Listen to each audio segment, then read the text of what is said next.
Wonder if you ever settled in your own mind what is the great EST blessing or revelation of the Spirit or power of God. I believe the greatest thing is that Jesus showed the world how to exercise compassion for one another. The law of Moses that preceded Jesus was exacting in its demands, as all laws. That is the nature of law. And Jesus undertook to reveal the Father heart to the world. The greatest movement in the soul of God himself was that movement of compassion for a needy world, which was so great that the word says that God so loved the world, that he gave his only begotten Son, that whosoever believeth in him should not perish, but have everlasting life. John 3:16. We are inclined to think sometimes that God is careless about the world. Not so. For God so loved the world, that he gave his only begotten Son, that whosoever believeth in him should not perish, but have everlasting life. For God sent not his Son into the world to condemn the world, but that the world through him might be saved. When the multitude had followed Jesus into the wilderness, he was moved with compassion for them, for they were like sheep without a shepherd. The disciples said, "Send them away." Mark 6:36. Jesus understood men's humanity. He understood the fact that they were hungry, and the heart of the Christ was moved. 228 John G. Lake. With compassion for them, he said, "No, get them to sit down." All there is in the company is 5,000 people, besides women and children. You get them to sit down. When they were seated, he took the 5 loaves and the 2 fishes, blessed them, brake, and gave to his disciples to give to the multitude. Jesus taught the world to have compassion. Men have loved to have compassion on the lovable and on the beautiful, but Jesus taught the world to have compassion on the unholy, the sinful, and the ignorant. One day they brought to him a sinful woman, and they said, "According to our law, she should be stoned." According to the law, there was nothing else for her. But the compassion of Jesus covered that soul, and he said, "Go, and sin no more." John 8:11. Someone told me this incident. A lady who lives in the country, a widow who had 1 daughter, was laboring for small wages. Her great ambition was to be able to educate her daughter. She had toiled and worked and invested the money in Liberty bonds to hold for the education of her daughter. Recently, she came down from one of the country towns to Spokane to make a few purchases for the daughter that would be necessary for the girl's new life in school. She stood at one of the counters of the Crescent store. She turned her back for a moment and presently discovered that the little treasure was gone. The savings of a whole life, the struggles of a mother's heart, the endeavor to gratify the one big love of her soul, and the education of her daughter. In spite of the assistance of the officials of the store, she was unable to find any trace of it. At last she sat down and wept bitterly. A lady, the widow of a banker, who saw her, told her to come up on the balcony with her and sit down. Another lady joined them, and the lady who first saw her said, "Now come, we are going to believe that God will move the soul of the person who took that little treasure until his soul sees that thing like this mother sees it." Men are learning, blessed be God. And they sat down together to pray for that soul. The mother returned to the country, and in the mail following her came a letter with a little treasure and a little note saying, "I couldn't keep it. Forgive me, and may God forgive me." Oh, compassion reaches further than law, further than demands ostriches. Compassion reaches to the heart of life, to the secret of our being. The compassion of Jesus was the divine secret that made him lovable. Religious people are exacting, good people are exacting, but good folks have to learn to exercise compassion just like others do. We remember the incident with the disciples and the Samaritans.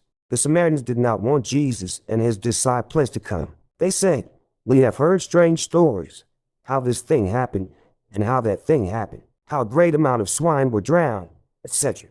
They heard about the pigs, but they probably had never heard how the widow's son was raised from the dead, how the water had been turned into wine, etc. The disciples loved their Lord. They were exorcists in his power.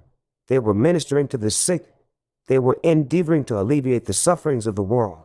But still that sense of insult was so overpowering that they said, "Lord, wilt thou that we command fire to come down from heaven and consume them?" Luke 9:54. My, how the big thing in your soul gets hurt, and how easy it is for us to feel the righteousness of the issue rather than the compassion of the Son of God. There is no limit to the compassion of Jesus. 2 blind men were crying by the wayside, calling on the Lord to have mercy on them, and he stopped and asked what they wanted. They answered, "Lord, that our eyes may be opened." Matthew 2:33.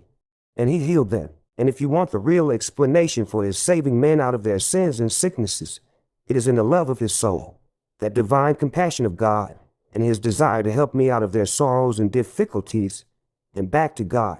Jesus' example on the cross is set forever and ever as the very acme and the very soul of the compassion of God through Christ. After they had pierced his hands and pierced his feet, with his last breath he prayed to God, Father, forgive them, for they know not what they do. Luke 23:34. When a man is able to look upon his own murderers and speak such words as these, surely it shows that he speaks beyond that which the human heart is capable of giving, and is speaking only that which the soul of God can give. How long should we endure? How long should we endure the misunderstandings of friends without rebuff? If we consider these things, surely we see the secret of the life that he endured all the way, and unto the very end, and also in the very end he was blessed by God.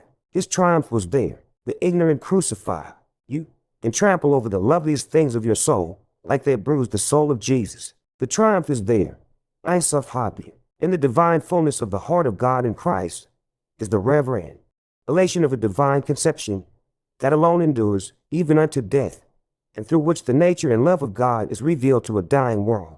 When Jesus was trying to give us bold answer in the life of God, he gave us once more a beautiful parable, the parable of the Good Samaritan, or Gegeons. A certain man went down from Jerusalem Bazar to Jericho, and fell among thieves, which midway stripped him of his raiment, and wounded him, beubos, and departed, leaving him half dead. And by exebs and on chance there came down a certain priest that pair way, and one should have expected Compaskoffer.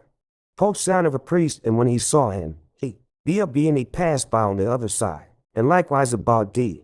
Jerpin Levite, the holy man of the people, came and expert. Jew looked on him, and passed by on the other side. Be but a certain Samaritan, the dog in the mind, under of Jew. And when he saw him, he had come, ordered passion on him, and went to him, and bound up his wounds, pouring in oil and wine, and set him on his own beast, and brought him to an inn, and took care of him. And on the morrow solid when he departed, he took out 2 pence, and 1,016, gave them to the host, and said unto him, Take, pass care of him, and whatsoever thou spendest, hast been a more, when I come again, I will repay thee. Luke 10:30-35. He did not do the best thing, but he did the best thing he knew, and Christ commended it. How often you have had the loveliest things of your soul trampled upon, not by some drunken person, but probably by the one nearest to your heart, probably by the one who ought to have understood more than any other. And do you not see the manner in which we wound the soul of Jesus continuously through our lack of holy compassion? There is something a man has never divined, and probably that a man never will be able to divine, that subtle something in the nature that can be touched and moved by divine compassion.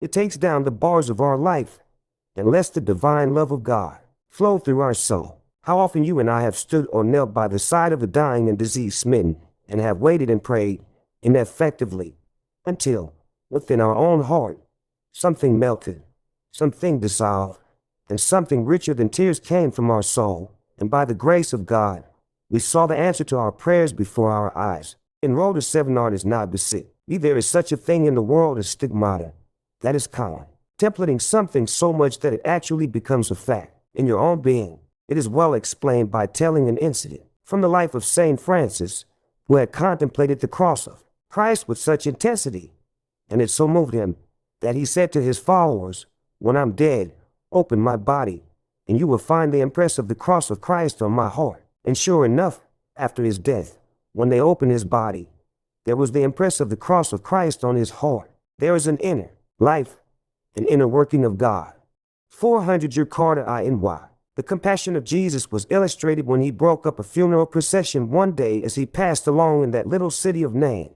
He, the deceased, was named by these tender terms, the only son of his mother, and she was a widow. When Jesus looked on that procession, something broke loose in his soul. He stepped up to the bier, being moved with compassion, and said, Young man, I say unto thee, arise. Luke 7:14. With grace, the sorrows of others moved the soul of Jesus, and touched his heart. Lazarus, his friend, died, and 4 days later the Lord went there, and hearing that he was approaching the village, one sister came to meet him, and she said to him, Lord, if thou hadst been here, my brother had not died. John 11:21. The other sister poured out her heart to him in a similar manner. Eventually, he stood by the grave of his friend, and Jesus wept. Something terrific was moving in his soul. He said, "Father, I thank thee that thou hast heard me." Then he cried with a loud voice, "Lazarus, come forth." Luke 11:41-43.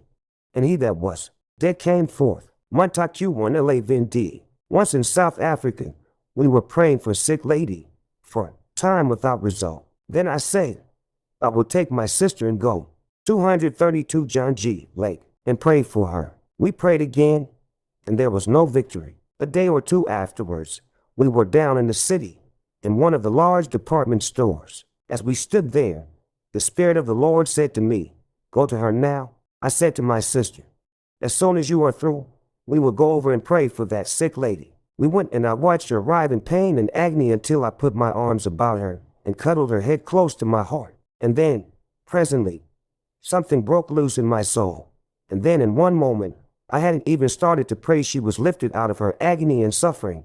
A divine flood moved her, and I knew she was healed. Then I laid her down on the bed and took my sister's arm, and we went away praising God. Ignore. And yet one more incident, and I want to give you this for your own help and blessing. I know a man in South Africa who was an ardent Methodist. He had 10 sons, all Methodist local preachers, and 3 daughters, 3 beautiful daughters, holy women, a wonderful family, one of the most wonderful families I have ever known. The old gentleman had been stricken with disease, and the agony of his suffering was so great that there seemed to be only one way, and that was to drug him into insensibility. As the years passed, he became a morphine fiend. He told me that he smoked 24 cigars, drank 2 quarts of whiskey, and used a tremendous quantity of morphine every day. Think of it. So the old man, until he was 73 years old, was drugged into senselessness most of the time. I prayed for him unceasingly for 16 hours without result. William Duggan, one of my ministers, hearing of the situation, came to my assistance, and I remember how he stood over him and prayed for him in the power of God. Somehow there was no answer. I watched that man in convulsions until his daughters begged me just to let them give him morphine and let him die senseless, rather than to see him suffer longer. And I said, "No, I have had your pledge and his, too, that life or death, we were going to fight this battle through." Wait. Presently, as I stood there and was watching the awful convulsions, particularly in his old bare feet that were sticking out at the bottom of the bed, this came to my mind: himself took our infirmities, Matthew 8:17. And I reached out and got hold of them and held them as in a grip of iron. And that thing that is too deep for any form of expression that we know broke forth in my soul, and in a single moment I saw him lie still, healed of God. Many a day after that I have walked with him over 3 vast estates, on which there were 50,000 orange trees and 50,000 lemon trees. And the old man told me of his love for God and of the richness of his presence. And I had my reward. Blessed be God. If this church ever succeeds in doing that big thing, that great thing, that unspeakable thing that God purposes that we should do, it can only be when we enter into that divine compassion of the Son of God.